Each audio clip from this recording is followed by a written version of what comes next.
Nggak, jujur kalau dibilang accident tersebut itu, maksudnya kan aku juga nggak pernah ngomong tentang accident itu ya, tapi dengan accident itu juga pertama kali yang si bizarre itu. Son, sekarang Son udah dapet apa yang Son impikan dari kecil sebagai pembalap, sebagai pengusaha muda sekarang dengan pergaulan yang cukup luas. Apa sih yang akan Son cari lagi ke depan? Jadi kan memang ya seperti sport-sport lainnya kan ya mungkin wajar lah, mungkin sekarang belum banyak atau masih belum mencapai level MotoGP, level Formula E atau level apapun itu. Dari Pak Bamsudnya sendiri untuk sampai ke sana itu bisa tambah apa lagi atau harapannya apa lagi gitu. Yeah.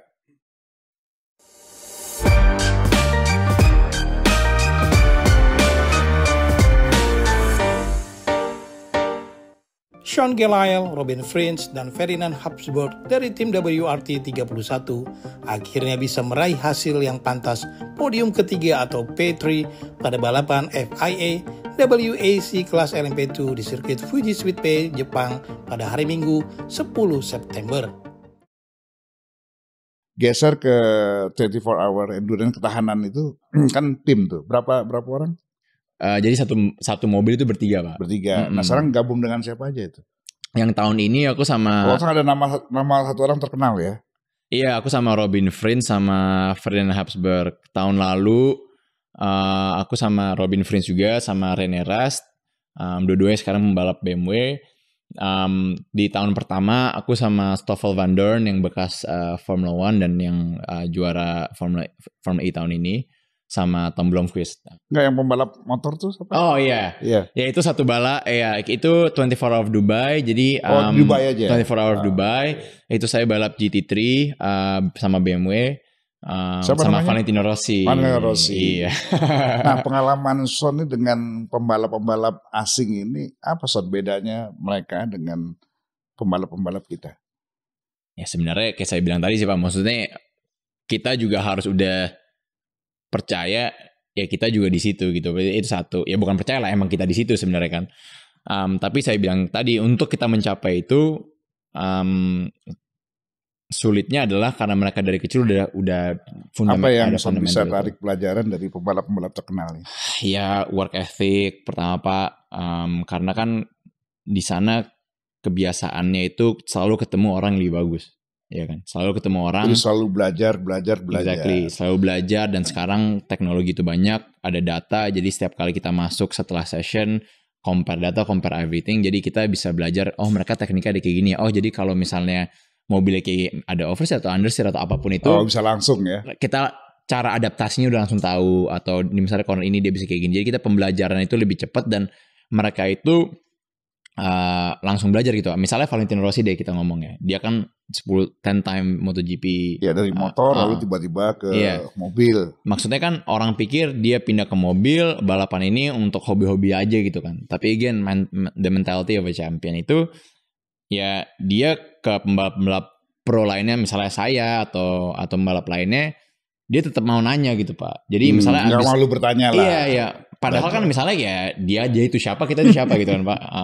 Tapi ya abis first practice pertama dia langsung kayak misalnya dia di 3 corner ini kurang bagus dibanding aku gitu. Langsung ini kamu tadi kayak gimana ya? Soalnya pas aku ini mobilnya kayak gini.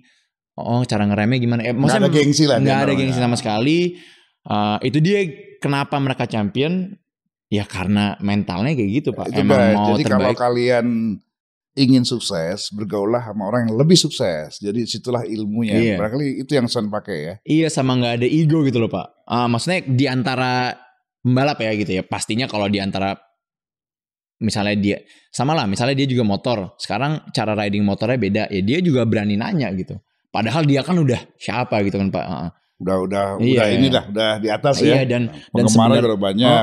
Dan maksudnya mayoritas orang Indonesia kan pemalu dan ya Pak. Dan dia langsung bisa menyesuaikan dari roda 2 ke roda 4. Iya karena dia work ethic-nya itu. Jadi maksudnya ya pertama misalnya dia nggak bisa tapi dia terus ya. Akhirnya kan bisa gitu Pak. Maksudnya nggak bisa di kepala dia gitu. Jadi dia mungkin kan sebenarnya seberapa lama aja kita bisa kesananya gitu Pak. Sebenarnya kan kalau kita ada kemauan yang tinggi pasti kita itu mampu gitu Pak. Tapi ya again cara kesananya ada yang lebih cepat karena mungkin pembelajaran yang lebih cepat atau feelingnya ada yang belum dapat karena jam terbang itu. Tapi ya dengan itu semua dia kerja keras atau siapapun lah sebenarnya kerja keras dan akhirnya bisa mencapai itu. Son, teknologi kan udah makin tinggi. Nah, bagaimana untuk menjaga keselamatan pembalap dalam balap? Pengalaman Son, apakah seluruh gerak nadi, perubahan suhu tubuh itu dimonitor nggak sama tim dalam mobil? Misalnya detak jantung segala macam. Ada sekarang. Ya maksudnya sekarang ya dari segi pembalap, dari segi mobil, ya maksudnya kan kita juga pernah viral ya Pak.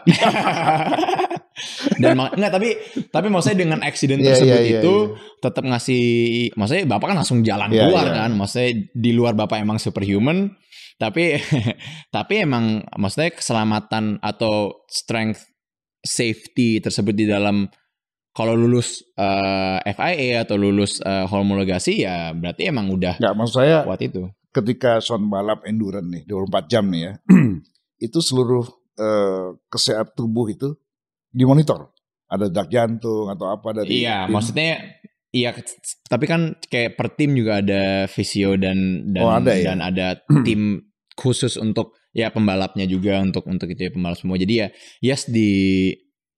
lebih ke sebelumnya juga ya Pak. Jadi jatuhnya kan untuk preparasi kesananya gitu. Soalnya kan kalau di ada sensor detak jantung nggak dalam mobilnya itu, dalam mereka tuh gitu. Mungkin kalau live tuh jadi ada beberapa yang jadi tapi nggak semua pakai gitu Pak. Jadi kalau nggak salah ada beberapa championship yang udah pakai atau beberapa tim yang udah oke untuk pakai itu semua. Tapi biasanya tuh diceknya kayak pas latihan atau pas simulator gitu-gitu untuk tahu kebiasaan orang. Tapi again orang itu juga bervariasi Pak. Ada misalnya kalau aku kan pas balap misalnya emang heart rate-nya lebih rendah dibanding misalnya teammate aku gitu yang lebih tinggi tapi belum tentu dia stres gitu. Emang dia tinggi aja gitu Pak. Perlu intensity tinggi gitu. Lebih stres kalau nggak bercewek ya. Iya. Son, ketika kita waktu itu viral kecelakaan ya. Ada satu yang menurut saya luar biasa ya Son. Gimana Son bisa bersikap tenang sehingga saya juga jadi tenang.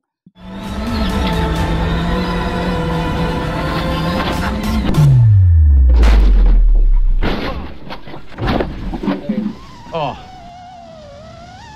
sorry Om. Gak apa-apa. Gila.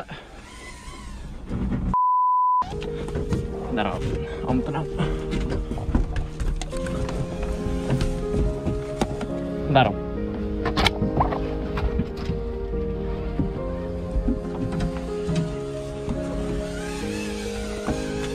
Bentar Om.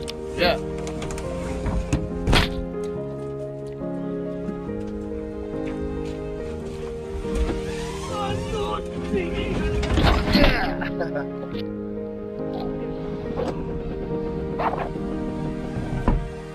Oke, mantap.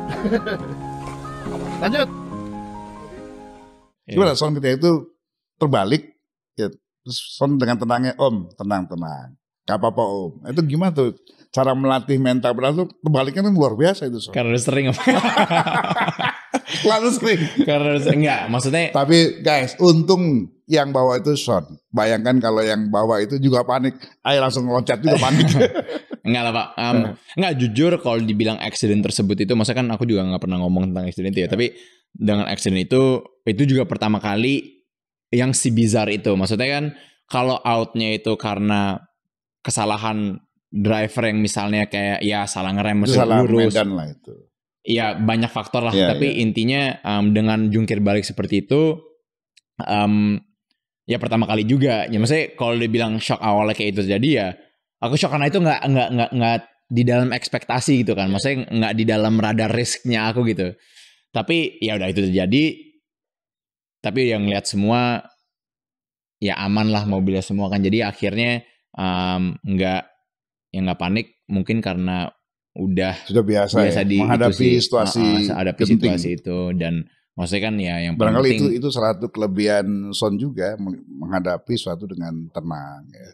Sehingga orang sekitar Son juga tenang ya. Begitu saya lihat TV-nya, videonya wow gila aja. Luar biasa. Baru kita gemeteran. Oke, ke topik berikutnya nih. Son, pengalaman balap ketahanan yang 24 hour ya, di beberapa negara saya pernah ikut nonton juga di 2 kali atau 3 kali.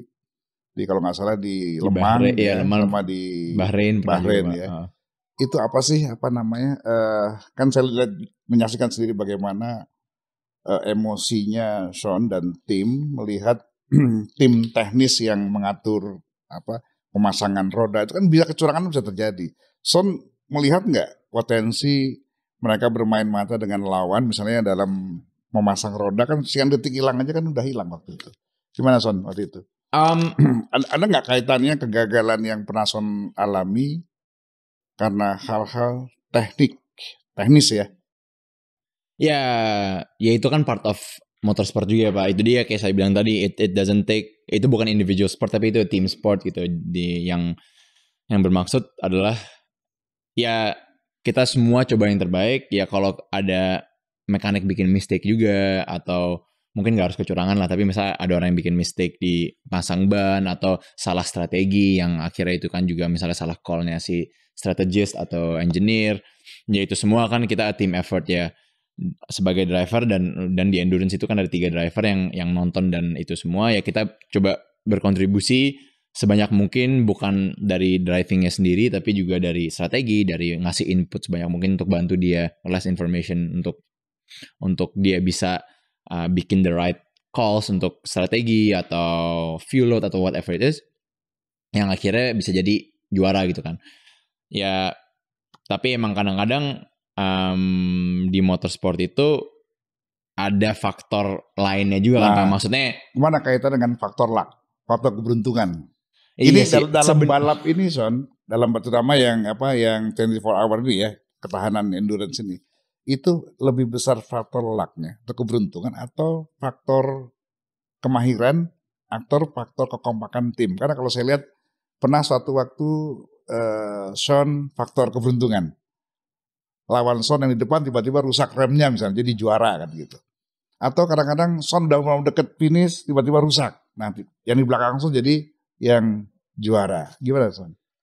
Ya balik lagi Pak, itu sebenarnya ya aku nggak suka ngomongin faktor luck ya, soalnya kan emang kebanyakan ya bukan alasan sih, tapi gimana ya jatuhnya tahun lalu kita menang 4 podium dari 4 podium 3 menang dalam 6 balapan yang dari championship-nya. Di dua-duanya kita DNF ya satu karena radiator leak, satu karena emang teammate aku nabrak. Tapi kayak itu menang tahun itu rasanya gampang gitu Pak misalnya. Tapi tahun ini ya ada aja gitu misalnya di 3 balapan terakhir Monza kita leading 15 menit terakhir pistonnya break. Terus dan itu bukan salah timnya juga yang udah prepare the best gitu. Jadi ya emang mau ngomong apa lagi, pas di Le Mans bukan human error lah pasti ya. Mesin. Iya susah gitu kan. Maksudnya mesin kan ya kita bisa salahin. Iya.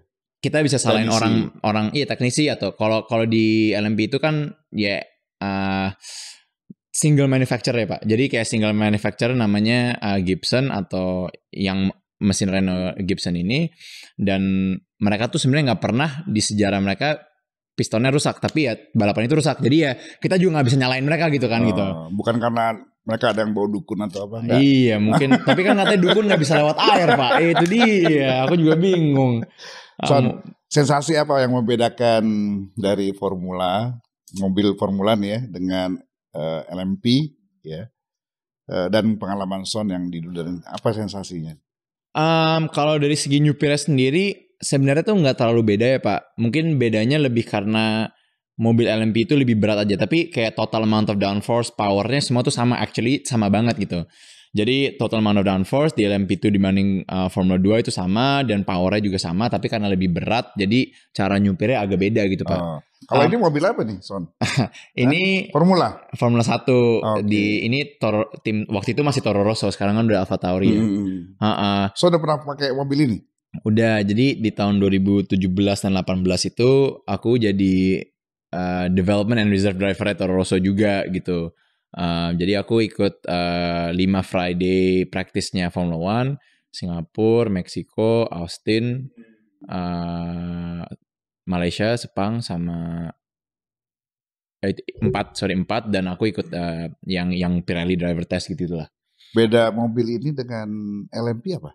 Lebih besar ini? Ya, Formula. jadi ya maksudnya Formula One itu kan emang the peak of everything technology, power dan semuanya Pak. Jadi ya dari segi yang the best apa ini? Iya, jadi ya dan maksudnya kan budget untuk mereka development dan R&D-nya juga lebih besar dan regulasinya untuk buat mobilnya tersebut kan emang untuk downforce yang paling tinggi, weight-nya juga lebih enteng, misalnya power-nya juga dengan sekian, terus suspension-nya boleh bergerak dengan pokoknya banyak lah Pak yang intinya bisa buat bukan hanya drivernya itu tapi juga nge-challenge engineering dan itunya semua kan Pak. Jadi powernya paling besar, downforce-nya paling besar, suspension-nya itu juga paling pikirin dan pokoknya intinya the peak of motorsport of mobil ya gitu ya di Formula 1 gitu. Ini kan lebar. Ini lingkungnya gimana Son? Bawa dikungnya gimana? Ya beda nggak sama LMP? Nggak, ya maksudnya nggak kalau teknik nyupirnya mirip sama. Misalnya ngambil jarak tertentu untuk. Iya. Soalnya kan memang mobil yang pakai downforce tinggi, ya mungkin downforce-nya yang di mobil LMP yang saya nyupir kan, ya kurang daripada ini kan, tapi tetap aja tekniknya mirip.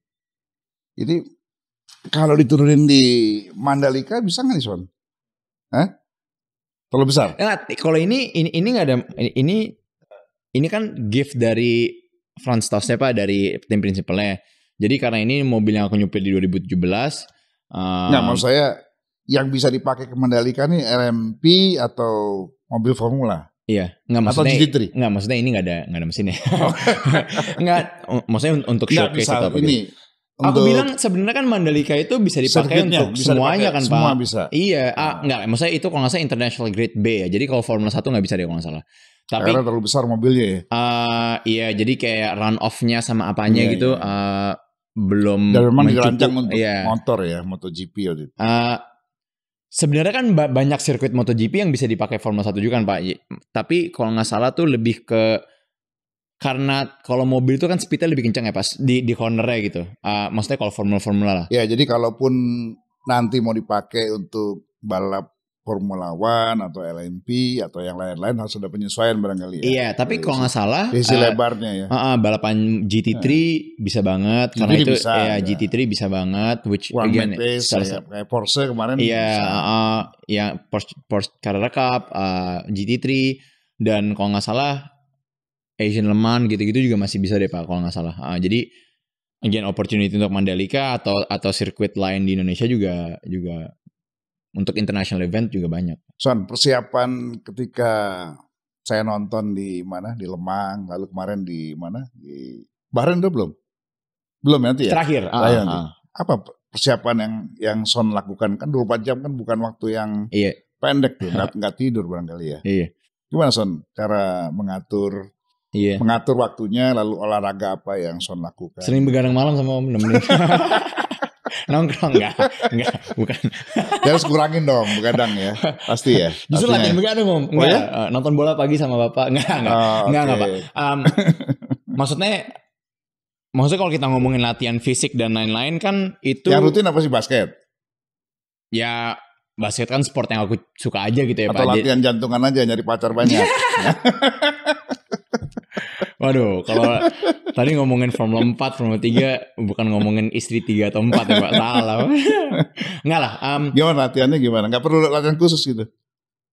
Maksudnya beda ya Pak. Maksudnya ada pasti latihan khusus, tapi latihannya nggak beda yang dari aku ngerjain dari kecil yang di balap gitu. Okay. Tapi karena Le Mans itu spesial 24 jam, ya di weekendnya tersebut itu ngelatih kapan harus istirahatnya, kapan harus kan nggak boleh lengah sedetik pun juga ya dengan kecepatan tinggi itu ya. Terus kayak nutrisinya pas menjelang weekend itu jaga-jaga di situ sih Pak. Jadi kalau persiapan lebih berat badan gimana, pengaruh nggak?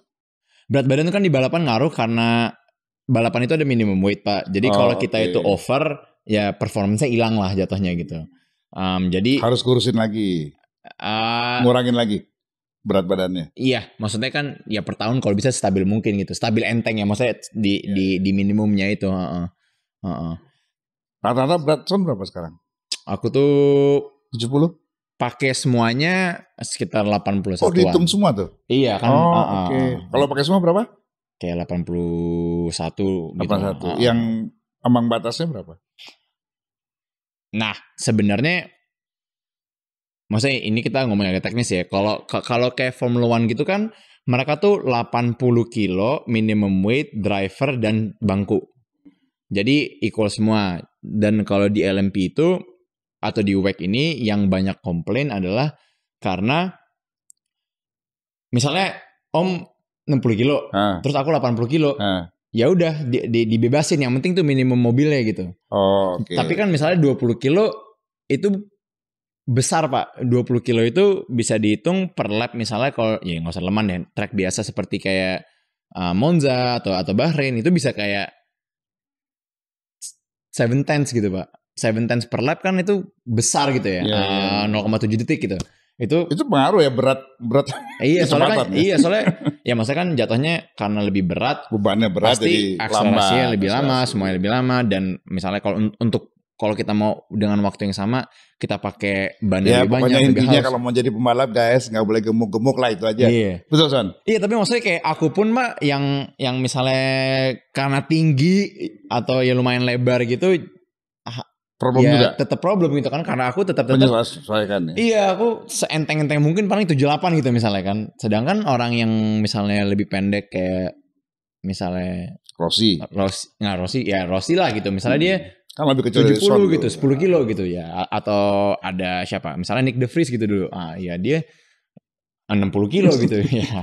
Udah menang gitu. Dari sekian tahun Son keliling-keliling sirkuit di mancanegara, sirkuit apa yang Son masa berkesan dan sirkuitnya nih paling oke gitu? Mandalika. Wah, itu sih buat nyenengin aja. Enggak, yang serius nih. Mobil. Serius. Kan kita kesana bareng kan Pak. Iya. Mobil apa yang paling oke? Di Le Mans atau di Bahrain? Le Mans itu gini, kalau kayak Le Mans, Monaco, sirkuitnya bagus. Maksudnya seru, tapi atmosfernya yang bikin lebih kita kecanduan di situ loh Pak. Kalau track personal aku yang suka tuh kayak Silverstone, itu driver track Silverstone, untuk aku seru banget. Banyak high speednya, winding itu yang untuk as a driver very challenging, atau yang apalagi kalau mobil yang pakai downforce itu nikmatnya dapat banget gitu kalau bisa orang Silverstone. Again kalau Monza kayak historiknya, kayak fansnya, tifosinya. Jadi tergantung buat pembalap tuh gitu. Sebetulnya yang lebih enak tuh banyak tikungan apa banyak yang jalan lurus? Iya, aku gak suka sih di tikung-tikung itu Pak. Banyak yang jalan lurus. Enggak kayak Bapak bilang tadi. Jadi karakteristik beda-beda Pak. Jadi kayak misalnya ada sirkuit di Portugal namanya Portimao gitu. Itu banyak medium speed corner tapi naik turun gitu. Jadi terus ada landscape-nya keren, terus datang masuknya. Jadi ya beda-beda track, beda-beda challenges. Tapi untuk aku personal, aku lebih suka yang flowing, yang kayak Silverstone, yang tikungan-tikungannya itu bukan kayak cuman lurus hairpin yang kayak atau lurus 90 degree kanan, lurus 90 degree kanan gitu. Jadi yang lebih flowing, lebih ada sama kayak kan sekarang tuh Pak jatuhnya banyak yang baru-baru tuh desainernya sama-sama terus ya. Iya. Desainnya kan itu aja. Iya, yang sekarang gitu-gitu aja lah. Jadi udah template gitu Pak. Sedangkan tuh track-track yang dulu kayak Silverstone, mau Budapest, mau Monza, mau Hockenheim, atau yang kayak dulu-dulu tuh kayak berasa beda banget gitu. Jadi ada sama kayak Aspala juga masih yang zaman dulu kan. Jadi kayak yang dulu-dulu itu tuh ada feel-nya beda gitu. Jadi untuk as a real racer lebih itu enak lebih yang ada turun naiknya atau flat ya? Lebih seru turun naik Om. Seru ya? Iya maksudnya beda-beda ya, beda-beda. Enggak sampai terbang sih, tapi kan kayak beda lah Pak. Jadi gimana ya, kan ada yang iya, terus cara ngeremnya kan GeForce sebelasan ya. Iya, terus kan misalnya kalau ngerem turun lebih ngaruh untuk cara ngeremnya, misalnya rear lockingnya lebih banyak. Kalau naik kan kita bisa karena karena downforce yang ngepres, power yang besar. iya kita bisa go power earlier atau kayak kalau ada banking kayak misalnya kalau banking gini kan kita bisa lebih cepat gitu. Tapi maksudnya banyak juga itu teknik balapan. Kalau teknik bercinta gimana? Teknik pacaran gimana? Iya mungkin yang lurus-lurus aja kali ya. Banyak pacar tapi nggak kawin-kawin gimana ceritanya nih? Kita ngomong yang santai sekarang. Kan masih muda, masih muda. Iya. Kecuali ngikutin pacar berapa sekarang? Pacar berapa sekarang? Enggak lah, aku nggak kayak Om lah. Aduh. Son. Iya. Sebagai pembalap tentu akan banyak dikerubungi wanita-wanita cantik. Pertama kali Son jatuh hati atau senang dengan wanita itu umur berapa? Waduh. Ya sampai sekarang sih suka wanita terus ya Om. Semoga jangan ganti. Ya mudah-mudahan jangan rubah selera lah. Iya jangan kalau itu. Umur berapa gitu? Ada 15 tahun, umur 15, 17. Mulai tertarik dengan lawan jenis. Guys kita lihat dengerin nih.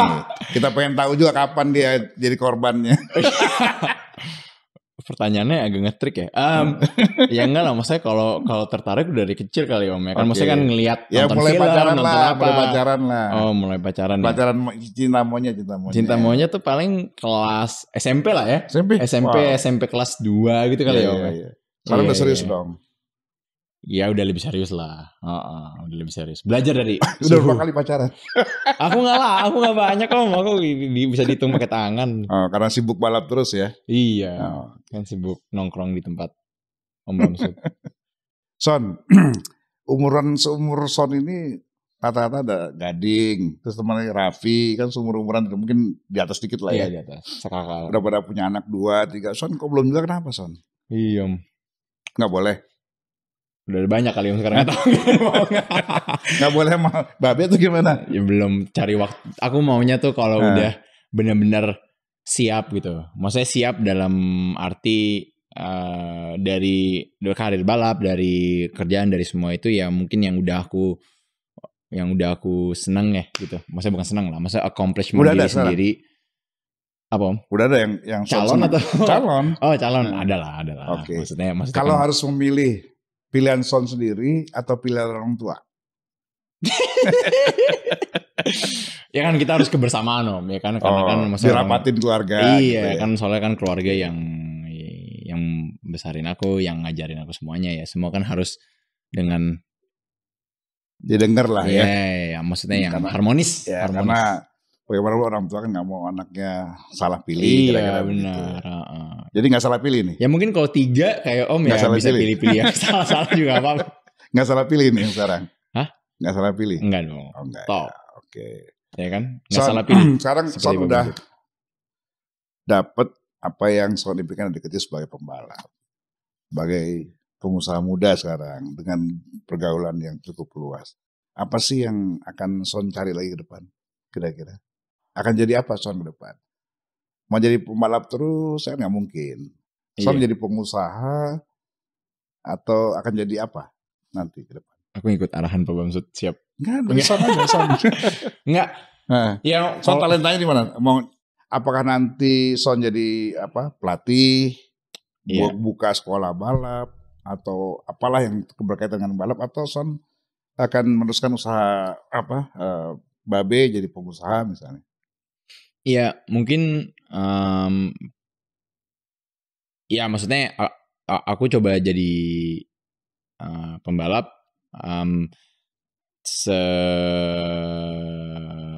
sepanjang kalau aku masih valuable di dalam timnya tersebut gitu ya. Jadi kalau emang jadi balap terus lah. Ya maksudnya maksudnya kalau emang aku again a professional driver terus aku dapat misalnya a drive atau gaji atau whatever it is dari manufacturer ya aku terus gitu Pak.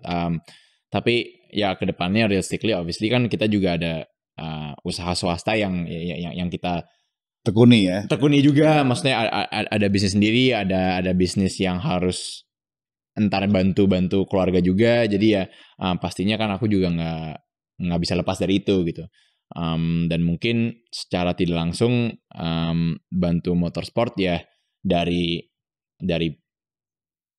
ya seperti sekarang lah Pak misalnya ya misalnya kan meramaikan balap atau meramaikan rally atau bantu-bantu koneksi ke Eropanya yang sampai sekarang kita kan ada ya Pak, maksudnya kan kita ketemu orang FIA atau ketemu tim bos ini atau ketemu konsultan apa gitu yang mungkin bisa bantu Motorsport Indonesia atau nge-connect ke Motorsport Indonesia, ya pastinya kita juga bantulah. Tapi mungkin kalau jadi pelatih atau kayak buka sekolah gitu-gitu mungkin itu bukan yang aku cari sekarang, karena ya mungkin aku bilang dari misalnya ngebantu IMI koreksin kemana, mungkin impact-nya jangka besarnya mungkin bisa lebih efektif ya Pak. Maksudnya kan bisa bantu benar-benar kayak infrastruktur level of competition, bukan hanya infrastruktur track ya, tapi kan infrastruktur level of competition, infrastruktur gimana kita bisa membantu generasi ke depannya lebih di belakang layar situ lah. Ya, sebetulnya bangsa kita ini sangat membutuhkan berbagai keahlian seperti dan pengalaman ya seorang pembalap seperti Sean ya, untuk mentransfer knowledge atau membuka jaringan keluar agar dunia otomotif nasional bisa berkembang dan kemudian juga bisa mendunia ya. Karena selama ini kan kita punya banyak pembalap tapi tidak mampu seperti Sean menembus dunia ya, nggak banyak lah di kita. Ada pembalap motor tapi ya ujung-ujungnya ya soal sponsorship, sehingga mereka karena biayanya sangat mahal, mereka sekarang terbentur dengan kelangkaan dia berlatih, mengejar jam terbang kan gitu. Nah, tentu saja harapan kita sebetulnya sebagai orang yang mencintai dunia otomotif mengharapkan son-son yang lain ini tumbuh berkembang di tanah air kita sehingga bisa membawa nama bangsa ini ke tingkat internasional. Karena ketika saya nonton Son naik podium dan bawa merah putih itu sangat luar biasa dan membuat kita semua terharu ya. Nah, dalam perjalanan karir Son ini, apa yang Son rasa belum capai dan harus Son capai? Ya.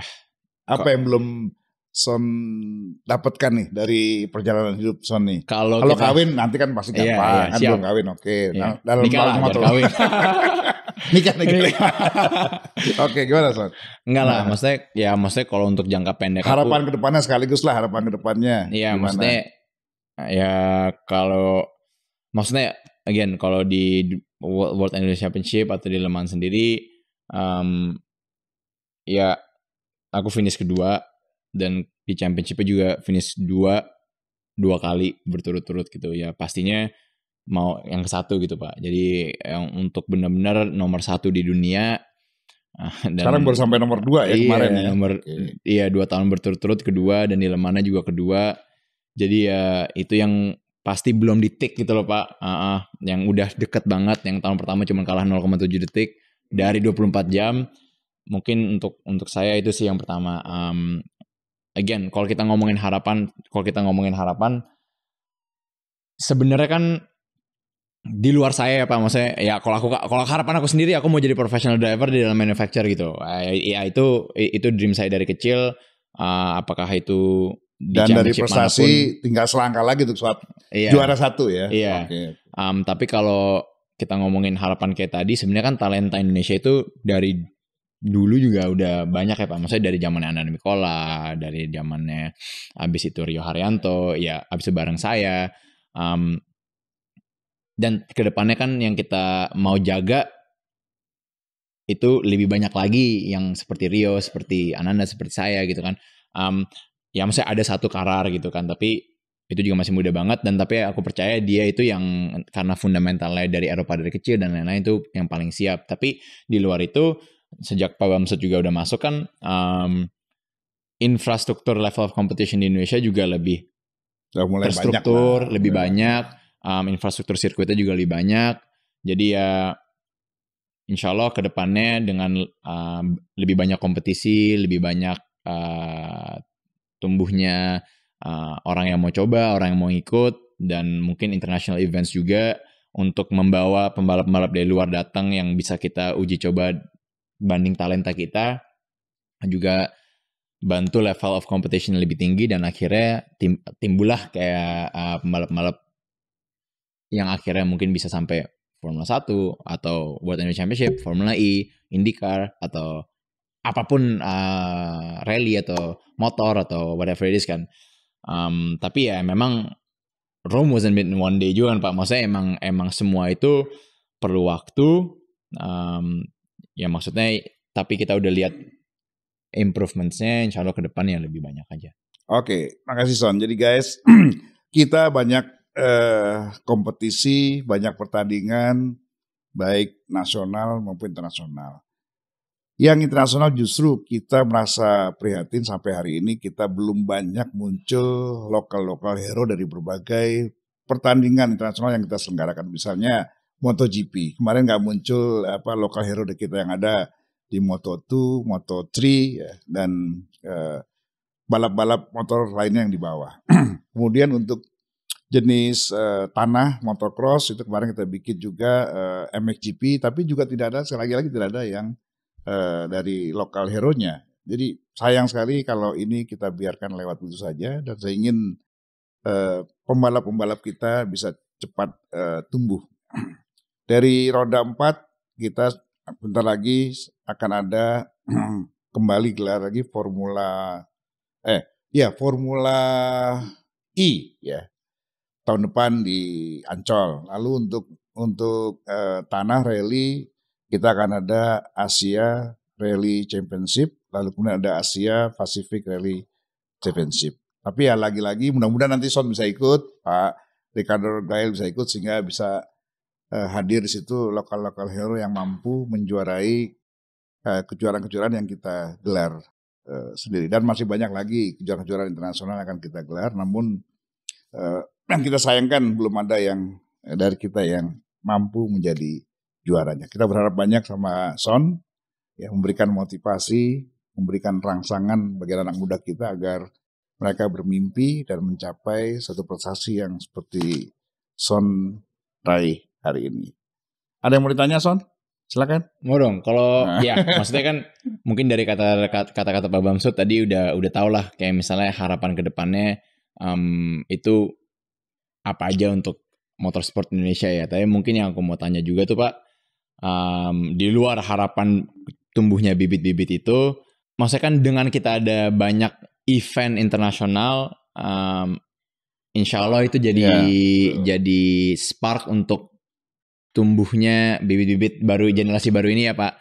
Jadi kan memang ya seperti sport-sport lainnya kan ya mungkin wajar lah, mungkin sekarang belum banyak atau masih belum mencapai level MotoGP, level Formula E atau level apapun itu.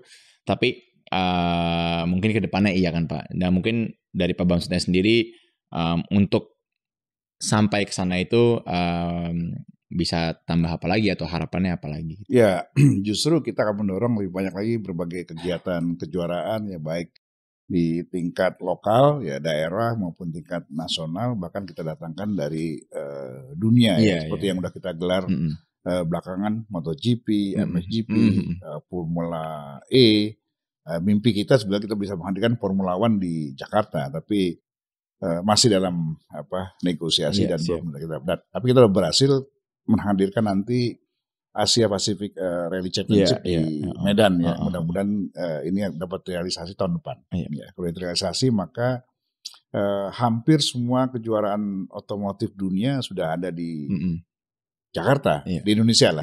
Nah, hanya kurang mungkin Formula One. Itulah barangkali impian saya sebagai Ketua Umum Ikatan Motor Indonesia dan pecinta otomotif menghadirkan tontonan sekaligus kejuaraan bergengsi tingkat atas ya, dia itu Formula One di Jakarta. Memang tidak murah dan tidak mudah, tapi harus kita capai. Gitu Son. Ya, amin, insya Allah.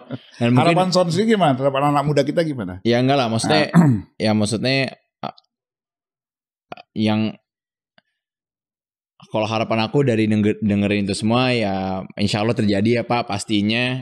Mungkin aku kalau boleh nambah doang di harapannya, balik lagi insya Allah maksudnya dengan kita buat atau menggelar event-event tersebut, yang jangan dilupakan adalah pasti para atletnya juga yang gimana sebenarnya kita bisa mengemas para atlet-atlet muda ini yang bertalenta untuk bisa sampai ke jangka internasional. Maksudnya apakah stepping stone-nya ke sana di luar space untuk balapan, yaitu level of competition-nya. Jadi maksudnya apakah itu dari juara nasional ke kejuaraan Asia atau apapun itu.